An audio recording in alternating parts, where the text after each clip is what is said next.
Mariko, alam ko papalapit na nga ng papalapit ang Pasko at isi-share ko nga lang sa inyo itong aking mga nabiling paper bag. Mura yung isa dito and yung isa naman medyo pricey pero pasok pa rin naman sa budget natin. So, una na dyan, itong ating paper bag na to. So, plain lang siya, wala siyang design.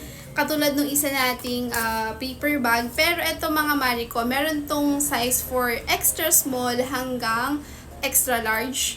Ayan, so eto, ang size naman nito ay small size siya mga Mariko. Mura na siya, mas mababa yung presyo niya compare dun sa merong mga design na pang Christmas. And, ayan naman, red naman din yung color niya. So, pasok pa rin naman siya sa theme ng Christmas, diba red? So, kung gusto mo ito ng mas mura, eto yung i-check out mo. Eto naman mga Mariko, 3 sizes lang yung available niya. Small hanggang large lang. And itong size na to ay medium. So medyo pricey siya, pero kagandahan lang sa kanya, meron nga siyang design for Christmas. And meron kayong mga ibang pagpipilian. Meron nung mas mataas, meron nung palapad na katulad nito.